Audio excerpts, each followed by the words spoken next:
ಥಿಯೇಟ್ರಿಗೆ ಹೋಗೋಣ ಅಂದರೆ ಪಿಕ್ಚರ್ ಚೆನ್ನಾಗಿಲ್ಲ, ಪಾರ್ಕಿಗೆ ಹೋಗೋಣ ಅಂದರೆ ಗರ್ಲ್ ಫ್ರೆಂಡ್ ಇಲ್ಲ, ವಿಧಾನಸೌಧಕ್ಕೆ ಹೋಗೋಣ ಅಂದರೆ ಸೆಕ್ಯೂರಿಟಿ ಬಿಡಲ್ಲ. ದಿನ ಬೆಳಗಾದ್ರೆ ಸಾಕು ಇಂಥ ಡೈಲಾಗ್ಗಳನ್ನು ಹೊಡಿತಾ ತನ್ನ ಎದುರಿಗೆ ಸಿಕ್ಕವರ ತಲೆ ತಿಂತಾನೆ ಈ ನಮ್ಮ ತಲೆ ಹರಟೆ. ನಿನಗೆ ಗೊತ್ತಾ ಕಾಂತ, ನಿನಗೆ ಗೊತ್ತಾ, ನಿನಗೆ ರೊಟ್ಟಿಗಿಲ್ಲದ ಊಟ, ಹೊಟ್ಟೆಗಿಲ್ಲದ ಕೂಟ, ಇಟ್ಟೆಯರು ಇಲ್ಲದರ ಮನೆಯು ಚಂದನವ, ಕುಟ್ಟಿ ಕೊಡದಂತೆ ಸರ್ವಜ್ಞ, ಕುಟ್ಟಿ ಕೊಡದಂತೆ ಸರ್ವಜ್ಞ. ಹಾಗೇನೆ ಗುರಿ ಇಲ್ಲದ ಮಾಜಿ ಸಿಎಂ ಯಡ್ಡಿಜಿ ವಚನ, ಸ್ಪಷ್ಟತೆ ಇಲ್ಲದ ಸಿಎಂ ಸ್ಮೈಲ್ ಗೌಡ್ರ ಕವನ, ನಮ್ಮ ನಾಡಿನ ಜನರ ಬರವನ್ನ ನೀಗಿಸೋದು ಕಾಂತ, ನೀಗಿಸದ. ವಾಟ್ ಇಸ್ ದಿಸ್ ಕಾಂತ, ವಾಟ್ ಇಸ್ ದಿಸ್? ನೀರು ಕೊಟ್ಟು ಜನರ ದಾಹವನ್ನ ತೀರಿಸಿ, ಮೇವು ಕೊಟ್ಟು ಬಾಯಿಲ್ಲದ ಪ್ರಾಣಿಗಳ ಜೀವವನ್ನ ಉಳಿಸಿ ಅಂತ ನಾವು ಹೇಳಿದ್ರೆ, ನೋ ಮ್ಯಾನ್, ನಾವು ವಚನ ಕವನ ಹಾಡ್ತೀವಿ, ನಿಮ್ಮ ಕಿವಿ ಇಂಪು ಮಾಡ್ತೀವಿ, ನಿಮ್ ಕಡೆಯಿಂದ ಪುಗ್ಸಟ್ಟೆ ಚಪ್ಪಾಳೆ ಗಿಟ್ಟಿಸ್ತೀವಿ ಅಂತಾರಲ್ಲ ಈ ನಮ್ಮ ನಾಡಿನ ಚಿಂತೆ ಇಲ್ಲದ ಲೀಡರ್ಸ್. ಛಾಯ್, I don't like it, I don't like it. Okay fine, ಮಾಜಿ ಸಿಎಂ ಅಂಡ್ ಹಾಲಿ ಸಿಎಂ ಅವರ ಮಾತಿನ ಗಮ್ಮತ್ತು ಹೇಗಿತ್ತು ಅಂತ ನಾಳೆ ಹೇಳ್ತೀನಿ. ಇವಾಗ ನಡೀಕಾಂತ ಒನ್ಸ್ ಅಗೈನ್ ನಮ್ಮ ಬ್ರದರ್ ವಾಟಾಳ್ ನಾಗಣ್ಣ ಬೇದಿಗಿಳಿದು ಶೌಚಾಲಯ ನೀಡಿ, ಇಲ್ಲ ಅಂದ್ರೆ ಸೌದಾದ ಮುಂದೆ ಸೊಸೋ ಮಾಡ್ತೀವಿ ಅಂತ ಡೈಲಾಗ್ ಹೊಡೆದಿದ್ದಾರಂತೆ. ಅದೇನಂತ ಡೀಟೇಲ್ಸ್ ನೋಡ್ಕೊಂಬರೋಣ. ನಡೀಕಾಂತ ನಡಿ, ಬೇಗ ಹತ್ತು ಗಾಡೆ. ಅಣ್ಣರ ಎಲ್ರು ಬಂದಂಗಾಯ್ತಪ್ಪ. ಈ MTV ಅವರು ಒಬ್ರು ಬಿಟ್ಟು ಅವರು ಆಮೇಲೆ ಬರ್ತಾರಂತ. ಇವಾಗ ಮಾತಾಡಕ್ ಶುರು ಮಾಡೋಣ. ಓಕೆ, ಇವಾಗ ಏನೇನು ಡೈಲಾಗ್ ಹೊಡಿಬೇಕಂತ ಸ್ವಲ್ಪ ನೋಟ್ಸ್ ಓದ್ಕೊಂಬಿಡಿ. ಓಕೆ, ನಮ್ಮ ನಾಗಣ್ಣ ರೆಡಿ ಆದ್ರು. ಇವಾಗ ಅದಕ್ಕಿಂತ ಮುಂಚೆ ಒಂದ್ಸರಿ ಹೊಡ್ರಿ ಹಾಲಿಗೆ.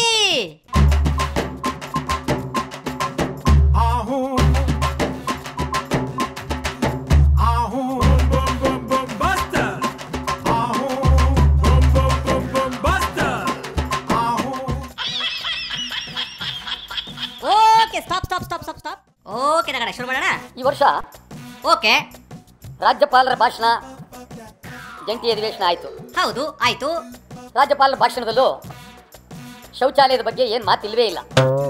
1% ಇಲ್ಲಿ ಬಿಡ್ರಿ.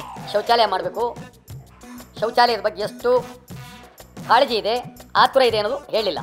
ಹೌದು ಹೌದು ಹೌದು, ಹೇಳಿಲ್ಲ. ಆಯವ್ಯಯ ಮಂಡನೆ ಮಾಡಿದ್ರು, ಆಗ್ಲೇ 1 ತಿಂಗಳು ಆಯ್ತಲ್ರಿ. ಆಯವ್ಯಯದಲ್ಲೂ ಹೇಳಿಲ್ಲ. ಹೌದು ಬಿಡ್ರಿ, ಅಲ್ಲಿಯೂ ಹೇಳಿಲ್ಲ. ಲಕ್ಷಾಂತರ ಸಾವಿರ ಕೋಟಿ ರೂಪಾಯಿನ ಆಯವ್ಯಯ ಮಂಡನೆ ಮಾಡಿದ್ದೀವಿ, ರಾಜ್ಯದ ಜನತೆಗೆ ಬಹಳ ಅನುಕೂಲ ಮಾಡ್ತಾ ಇದೀವಿ ಅಂತ ಹೇಳಿದಂಥ ಸರ್ಕಾರ ಏನ್ ಮಾಡ್ತು? ಶೌಚಾಲಯಕ್ಕೆ ಎಲ್ಲಿ ನಿಮ್ಮ ಹಣ ಕೊಟ್ಟಿದ್ದೀರಿ? ಓಕೆ ನಗಣ್ಣ, ಇವಾಗ ನಿಮ್ಮ ಸರ್ವೆ ಪ್ರಕಾರ ಯಾರ್ಯಾರಿಗೆ ಶೌಚಾಲಯ ಬೇಕಾಗಿಲ್ಲ ಸ್ವಲ್ಪ ಹೇಳ್ರಿ. ಶಾಸಕರುಗಳಿಗೆ ಬೇಕಾಗಿಲ್ಲ. ಓಕೆ. ಲೋಕಸಭಾ ಸದಸ್ಯರುಗಳಿಗೆ ಬೇಕಾಗಿಲ್ಲ. ಮತ್ತ ಮುಖ್ಯಮಂತ್ರಿಗೆ ಬೇಕಾಗಿಲ್ಲ. ನೆಕ್ಸ್ಟ್. ಅಧಿಕಾರಿಗಳಿಗೆ ಬೇಕಾಗಿಲ್ಲ. ಮುಂದ ನ್ಯಾಯಾಧೀಶರುಗಳಿಗೆ ಬೇಕಾಗಿಲ್ಲ. ನೆಕ್ಸ್ಟ್. ಮತ್ ಜನಸಾಮಾನ್ಯರ ಗತಿ ಏನು? ಹೌದಲ್ಲ, ಮುಂದೇನ್ ಮಾಡೋದು? ನಾನು ನೇರವಾಗಿ ರಾಜ್ಯಪಾಲರನ್ನು ಕೇಳ್ತೀನಿ. ನೀವು ಮುಖ್ಯಮಂತ್ರಿಗಳು, ಮುಖ್ಯ ನ್ಯಾಯಾಧೀಶರು ರಾಜಭವನದಿಂದ ಹೊರಡಿ ಲಾಲ್ಬಾಗ್ ವರೆಗೆ ಪಾದಯಾತ್ರೆ, ಎಲ್ಲರೂ ಒಂದು ಕಡೆ ನಿಮಗೆ ಗ್ರಾಮ್ಯ ಭಾಷೆಯಲ್ಲಿ ಮಾತನಾಡೋದಾದ್ರೆ ಉಚ್ಚೆ ಉಯ್ಯುವುದಕ್ಕೆ ಎಲ್ಲಾದ್ರೂ ಒಂದು ಕಡೆ ನಿಮಗೆ ಜಾಗ ಇದೆಯಾ? ಯಾವುದಕ್ರಿ? ಮತ್ತೊಂದ್ಸರಿ ಹೇಳ್ರಿ. ಉಚ್ಚೆ ಉಯ್ಯುವುದಕ್ಕೆ ಎಲ್ಲಾದ್ರೂ ಒಂದು ಕಡೆ ನಿಮಗೆ ಜಾಗ ಇದೆಯಾ? ಇದು ಬೆಂಗಳೂರು. ನಗಣ, ಮತ್ತೇನೋ ಬಾಂಬೆ ಮಾಡಿದ್ರೆ ನೀವು ಇದನ್ನ? ಬೆಂಗಳೂರಿನ ಪರಿಸ್ಥಿತಿ ಏನಾಗಿದೆ? ದೊಡ್ಡ ನರಕ. ಹೌದು ಬಿಡ್ರಿ, ಈ ಬೆಂಗಳೂರು ಅಂದ್ರೆ ನರಕ. ಓಕೆ ನಗಣ, ನಿಮ್ ಪ್ರಕಾರ ಎಲ್ಲೆಲ್ಲಿ ಶೌಚಾಲಯ ಇಲ್ಲ ಸ್ವಲ್ಪ ರಿಪೋರ್ಟ್ ಕೊಡ್ರಿ. ಲಾಲ್ಬಾಗ್ ನಲ್ಲಿ ಇಲ್ಲ, ಮತ್ತ ಕಬ್ಬನ್ ಪಾರ್ಕ್ ನಲ್ಲಿ ಇಲ್ಲ, ಮತ್ತ ಬೇರೆ ಉದ್ಯಾನವನಗಳಿಲ್ಲ. ಕರೆಕ್ಟ್. ರಸ್ತೆಯಲ್ಲಿ ಇಲ್ಲ. ಕರೆಕ್ಟ್. ಎಲ್ಲಿ ಹೋಗ್ಬೇಕು? ಶಾಸಕರ ಭವನಕ್ಕೆ ಹೋಗ್ರಿ. ಮೂತ್ರ ವಿಸರ್ಜನೆಗೆ ಎಲ್ಲಿ ಹೋಗ್ಬೇಕಾಗಿದೆ? ಓ ಅದಕ್ಕ ನಾ ಸುಮ್ಮನೆ ತಮಾಷೆ ಮಾಡಿದೆ. ಅಂದಾಗೆ ಈ ಸಿಟಿಯಲ್ಲಿ ಎಲ್ಲೆಲ್ಲಿ ಶೌಚಾಲಯ ಹೇಗೆ ಇವೆ ಅಂತ ಸ್ವಲ್ಪ ವರ್ಣನೆ ಮಾಡ್ರಿ. ರೈಲ್ವೆ ನಿಲ್ದಾಣ ಕೊಳತು ನಾರುತ್ತೆ. ಹೌದು.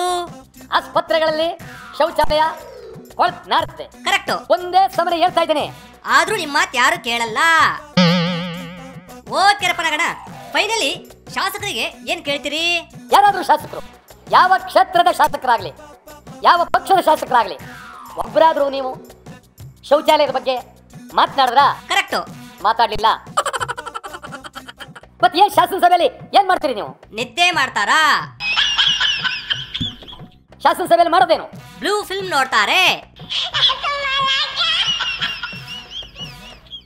ಓಕೆ ನಗಣ, ಇವತ್ತಿಗೆ ಇಷ್ಟು ಸಾಕು. ಮತ್ತೆ ನಾನು ನಿಮ್ಮನ್ನ ನಾಳೆ ಮೀಟ್ ಆಗ್ತೀನಿ. ಇದ್ರ ಬಗ್ಗೆ ಕಂಟಿನ್ಯೂ ಆಗಿ ಮಾತನಾಡುವಂತಂತ್ರಿ. ಇವತ್ತು ಮಾತನಾಡಿದ ಖುಷಿಗೆ ನಾವು ಮತ್ತೊಂದ್ಸರಿ ಅಣ್ಣರ ಸಖತ್ತಾಗಿ ಮಾತನಾಡೋರೆ ಹೊಡ್ರಿ ಹಾಲಿಗೆ.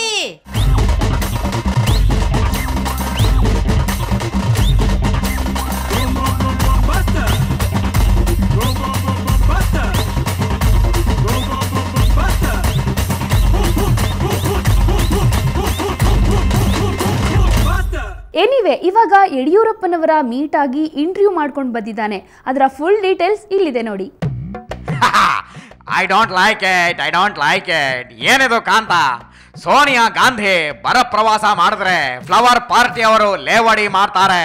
ನಮ್ಮ ಹೈಕಮಾಂಡ್ ಮೇಡಮ್ಗೆ ಲೇವಡಿ ಮಾಡಿದ್ರು ಅಂತ ಕೈ ಪಾರ್ಟಿ ಅವರು ಗರಂ ಆಗ್ತಾರೆ. ಎಟಿಜಿಗೆ ಮೋಸ ಮಾಡಿದವ್ರ ವಂಶ ನಿರ್ವಂಶ ಆಗೋಗ್ಲಿ, ಸರ್ವನಾಶ ಆಗೋಗ್ಲಿ ಅಂತ ಕಾವಿ ಸ್ವಾಮಿ ಶಾಪ ಹಾಕ್ತಾರೆ. ಈ ಕಾವಿ ಸ್ವಾಮಿಗೆ ರಾಜಕೀಯ ಯಾಕೆ ಬೇಕು ಅಂತ ಭಕ್ತರು ಕೋಪ ಆಗ್ತಾರೆ. ಒಟ್ನಲ್ಲಿ ಈ ನಮ್ಮ ಕಂಟ್ರಿನಲ್ಲಿ ಅವರ ಕಾಲನ್ನ ಇವರು ಎಳಿತಾರೆ, ಇವರನ್ನ ಅವರು ಲೇವಡಿ ಮಾಡ್ತಾರೆ. ದಿನ ಬೆಳಗಾದ್ರೆ ಈ ಲೇವಡಿ ಕಾಮಿಡಿ ಮಾಡ್ತಾ ಮಾಡ್ತಾ ತಾವು ಮಾಡೋ ಕೆಲ್ಸಾನೇ ಮರ್ತ್ ಬಿಡ್ತಾರಲ್ಲ ಕಾಂತ, ಮಾಡೋ ಕೆಲ್ಸಾನೇ ಮರ್ತ್ ಬಿಡ್ತಾರೆ. ವಾಟಾಡ ಓಕೆ ಬಾ. ಇವಾಗ ಸದ್ಯಕ್ಕೆ ನನ್ನ ಪಂಚಿಂಗ್ ಡೈಲಾಗ್ನ ಸೈಡ್ಗಿಟ್ಟು ಜಸ್ಟ್ ಸಿಟಿ ರೌಂಡ್ ಹೊಡ್ಕೊಂಡು ಯಾರ್ಯಾರು ಏನೇನು ಹೇಳಿದ್ದಾರೆ ಅಂತ ಕೇಳ್ಕೊಂಡು ಬರೋಣ. ನಡೆ ಕಾಂತ ನಡೆ. ಸೇಮ್ ಸಾಹೇಬ್ರೆ ಶುರು ಮಾಡ್ರಪ್ಪ. ನಾನು ಕಾಂಗ್ರೆಸ್ನ ಎಲ್ಲ ನಾಯಕರನ್ನ ಈ ರಾಜಕೀಯ ಮಾತಾಡೋದನ್ನು ಸ್ವಲ್ಪ ನಿಲ್ಲಿಸಿ ಅಂತ ಅವರಲ್ಲಿ ವಿನಂತಿ ಮಾಡ್ತೇನೆ. ಯಾಕ್ರಿ ಏನಾಯ್ತು? ಪ್ರತಿ ಹಂತದಲ್ಲೂ ಕೇವಲ ಕ್ಷುಲ್ಲಕ ರಾಜಕಾರಣ ಮಾಡ್ತಾರೆ. ಛೇ, ಹಂಗ್ಯಾಕ್ ಮಾಡ್ತಾರ ಅವರು? ಒಂದು ರಾಜ್ಯದ ಹಿತಾಸಕ್ತಿ ಕಾಪಾಡುವಂತ ರಾಜಕೀಯ ಪಾರ್ಟಿ ಅವರ ರಾಜಕಾರಣವನ್ನೇ ಬರದಲ್ಲಿ ಕೂಡ ನೋಡಬಾರ್ದು. ಹೌದು ಬಿಡ್ರಿ, ಕರೆಕ್ಟ್. ಇವತ್ತು ಅವರು ಬಂದವರಿಗೆ ಹೇಳಬೇಕಾಗಿತ್ತು. ಏನಂತಾರಿ? ನೋಡಿ ನಮಗೆ ಇಷ್ಟು ನುಕ್ಸಾನ್ ಆಗಿದೆ, 50% ಕೊಡಬೇಕು. ಅವರಿಂದ ಆ ಸಾರ್ವಜನಿಕ ಸಭೆಯಲ್ಲಿ ಅವರು ಹೇಳಿಸಬೇಕಾಯ್ತು. ಕರೆಕ್ಟ್. ಇದನ್ನೇನು ಮಾತಾಡುವಂತ ಪ್ರಯತ್ನ ಯಾರು ಮಾಡಲಿಲ್ಲ. ಕರೆಕ್ಟ್. ಬೇರೆ ಮಾತಾಡಿದ್ರು, ತುಂಬಾ ಮಾತಾಡಿದ್ರು. ಕರೆಕ್ಟ್. ತುಂಬಾ ಮಾತಾಡಿದ್ರು. ಓಹೋ, ಹಂಗ ಮ್ಯಾಟ್ರು. ಎಲ್ಲಿಗೋ ಹೋದ್ರೆ ನಮಗೆ ಅಲ್ಲಿ ಸ್ವಲ್ಪ ರಾಜಕೀಯವಾದಂಥ ಲಾಭ ಆಗುತ್ತೆ ಅಂತ ಹೇಳುವಂಥ ದೃಷ್ಟಿಕೋನದಿಂದ ಅದನ್ನು ಮಾಡಿದ್ರು. ಆದರೆ ಅಲ್ಲಿಗೆ ಬಂದರೆ ಇನ್ನು ಮಾಧ್ಯಮಗಳು ಏನಾರು ಬರೀತದೆ ಅಂತ ಹೇಳಿ 10 ನಿಮಿಷಗಳ ಕಾಲ ಒಂದು ಕೆರೆ ನೋಡಲಿಕ್ಕೆ ಹೋದರು. ಕರೆಕ್ಟ್. ಸೋನಿಯಾ ಗಾಂಧಿ ಅವರ ಬಾಯಿಂದ ಒಂದು ಶಬ್ದ ನಾನು ಬರ ಪರಿಹಾರದ ಬಗ್ಗೆ ಕರ್ನಾಟಕ ರಾಜ್ಯಕ್ಕೆ ವಿಶೇಷ ಸಹಕಾರಗಳನ್ನು ಕೊಡ್ತೇನೆ ಅಂತ ಹೇಳುವಂಥ ಒಂದು ಕೆಲಸ ಕಾರ್ಯಗಳನ್ನು ಮಾಡೋದರಲ್ಲಿ ಕಾಂಗ್ರೆಸ್ನವರು ಪೂರ್ತಿ ವಿಫಲರಾಗಿದ್ದಾರೆ. ಓಕೆರಪ್ಪ, ಫೈನಲ್ ಆಗಿ ಏನು ಹೇಳ್ತೀರಿ? ಡೆಲ್ಲಿಗೆ ಹೋಗಾದ್ರೂ ಅವ್ರಿಗೆ ಒಳ್ಳೆ ಒಂದು ಸದ್ಬುದ್ಧಿಯನ್ನು ದೇವರು ಕೊಡಲಿ, ಸ್ವಲ್ಪ ಕರ್ನಾಟಕದ ಪರವಾಗಿ ಮಾತಾಡಲಿಕ್ಕೆ ಅವರಿಗೆ ಅವಕಾಶ ಕೊಡಲಿ ಅಂತ ಮಾಡಲಿ ಅಂತ ಹೇಳುವಂಥ ಪ್ರಾರ್ಥನೆ ಮಾಡ್ತಾರೆ. ಸಿದ್ದುಬಾಯಿ, ಏನ್ರಿ ಸಿಎಂ ಸ್ಮೈಲ್ ಗೌಡ್ರು ಹಿಂಗಂತಾರಲ್ಲ, ವಾಟ್ ಯು ಸೇ? ಇವರ ತಪ್ಪುಗಳನ್ನು ಮುಚ್ಚಿಕೊಳ್ಳಲಿಕ್ಕೆ ಕಾಂಗ್ರೆಸ್ ಕಡೆಗೆ ಬೆರಳು ತೋರಿಸ್ತಾ ಇರ್ತಕ್ಕಂಥದ್ದು ಇವರ ಬೇಜವಾಬ್ದಾರಿತನ. ಹಂಗ ಸ್ವಲ್ಪ ಡೀಟೇಲ್ ಹೇಳ್ರಿ. ಅವರು ಇವತ್ತು ಜನರಿಗೆ ಮಾಡಿರ್ತಕ್ಕಂಥ ಅನ್ಯಾಯವನ್ನು ಮುಚ್ಚಿಕೊಳ್ಳಲಿಕ್ಕೆ ಈ ಪ್ರಯತ್ನ ಮಾಡ್ತಾ ಇದ್ದಾರೆ. ಹೌದಾ? ಹೋಗ್ಲಿ ಬಿಡ್ರಿ. ಅಂದಹಾಗೆ ಸೋನಿಯಾ ಮೇಡಮ್ ಬಂದು ಏನೇನು ಮಾಡಿದ್ರು ಸ್ವಲ್ಪ ರಿಪೋರ್ಟ್ ಕೊಡ್ರಿ. ಬರಗಾಲಲ್ಲಿ ಜನರನ್ನು ಭೇಟಿ ಮಾಡಿದ್ದಾರೆ. ಓಕೆ. ಒಣಗೋಗಿರೋ ಕೆರೆ ನೋಡಿದ್ದಾರೆ. ಫೈನ್. ಜನರ ಜೊತೆ ಮಾತಾಡಿದ್ದಾರೆ. ಬಪ್ಪರೆ. ನಮ್ಮ ಜೊತೆ ಮಾತಾಡಿದ್ದಾರೆ, ನಮ್ಮ ಜೊತೆ ಚರ್ಚೆ ಮಾಡಿದ್ದಾರೆ. ನಾವೆಲ್ಲನೂ ಕೂಡ ಅವ್ರ ಗಮನಕ್ಕೆ ತಕ್ಕ ಬಂದಿದ್ದೀವಿ. ಶಬಾಷ್. 186 ಕೋಟಿ ಅಪ್ರೂವ್ ಮಾಡಿ 70 ಕೋಟಿ ಆಲೆ ಬಿಡುಗಡೆ ಮಾಡಿದ್ದಾರೆ. ಅಬ್ಬಬ್ಬಾ. ನೀವು NRGS ಹಣ ಬಿಟ್ಟು 1 ರೂಪಾಯಿ ನಿಮ್ಮ ಸರ್ಕಾರದಿಂದ ಖರ್ಚು ಮಾಡೋದು ತೋರಿಸಲಿ. ಅವರು ನಾಚಿಕೆ ಆಗಬೇಕು. ಇವರಿಗೆ 1 ರೂಪಾಯಿ ಖರ್ಚು ಮಾಡಿಲ್ಲ ಇವತ್ತಿನವ್ರಿಗೆ ರಾಜ್ಯ ಸರ್ಕಾರದಿಂದ. ಸರಿಪ್ಪ, ಒಟ್ನಲ್ಲಿ ಈ ಸೋನಿಯಾ ಮೇಡಮ್ ಬಂದಿದ್ದೇ ರಾಜಕೀಯ ಅಂತಾರಲ್ಲ ಸಿಎಂ ಸ್ಮೈಲ್ ಗೌಡ್ರು, ಅದಕ್ಕೆ ಏನು ಹೇಳ್ತೀರಿ? ಈಗ ಮೇಡಮ್ ಬಂದದೇ ರಾಜಕೀಯ ಅಂತ ಅವ್ರು ಅಂದ್ಕೊಳ್ಳೋದಾದ್ರೆ ಇವ್ರು ಮಾತಾಡೋದೇ ರಾಜಕೀಯ. ಈಗಾದರೆ it is he who is playing politics. ಇವರು ರಿಸಾರ್ಟ್ನಲ್ಲಿ ಮಜಾ ಮಾಡ್ತಿದ್ದವರು MLAಗಳು, ಡೆಲ್ಲಿಗೆ ಓಡಾಡ್ಕೊಂಡಿದ್ದವರು ಕುರ್ಚಿ ಉಳಿಸ್ಕೊಳ್ಳಿಕ್ಕೆ ಇವ್ರೇನು ಮಾತಾಡೋದು? What moral right they have? ಓ ಹಂಗ ಆಯ್ತಪ್ಪ, ಸಖತ್ತಾಗಿ ಮಾತನಾಡಿದ್ರಿ. ಈಗ ಅಲ್ಲಿ ಒಬ್ರು ಸ್ವಾಮೀಜಿ ನಮ್ಮ ಯಡಿಯೂರಪ್ಪನವರ ರಕ್ಷಣೆಗೋಸ್ಕರ ಏನೋ ಯಾಗ ಮಾಡಿದಾರಂತೆ. ಅದು ಯಾವ ಯಾಗ, ಏನೇನು ಮಾಡಿದಾರಂತೆ ಜಸ್ಟ್ ನೋಡ್ಕೊಂಡ್ ಬರ್ತೀನಿ. ಹೇಳ್ರಪ್ಪ, ಈ ಯಾಗದ ಸಂಕಲ್ಪ ಏನು? ಈ ಯಾಗವನ್ನು ಮಾಡಿ, ಮಹಾಕಾಳಿ ಚಂಡಿಕಾ ಯಾಗವನ್ನು ಮಾಡಿ, ಮಹಾರುದ್ರ ಯಾಗವನ್ನು ಮಾಡಿ ಕೇಳ್ತಾ ಇರೋ ಸಂಕಲ್ಪ ಒಂದೇ. ಏನದು? ಯಾರಾದ್ರೂ ಬೇಕು ಅಂತ ತೇಜೋವಧೆ ಮಾಡಿ ಆತನನ್ನ ಸ್ಥಾನದಿಂದ ಇಳಿಸಬೇಕು ಅನ್ನೋ ತೀರ್ಮಾನವನ್ನು ಮಾಡಿ, ಬೇಕಾದ ಷಡ್ಯಂತ್ರಗಳನ್ನು ರಚನೆ ಮಾಡಿ, ಇಲ್ಲದ ಸುಳ್ಳು ಆಪಾದನೆಗಳನ್ನು ಮಾಡಿ, ಆತನಿಗೆ ಬಂಧನವನ್ನ ಮಾಡಿ ಆತನ ಸ್ಥಾನವನ್ನ ಕಿತ್ಕೊಂಡಿರೋದೇ ಸತ್ಯವಾಗಿದ್ರೆ. Okay, stop stop stop.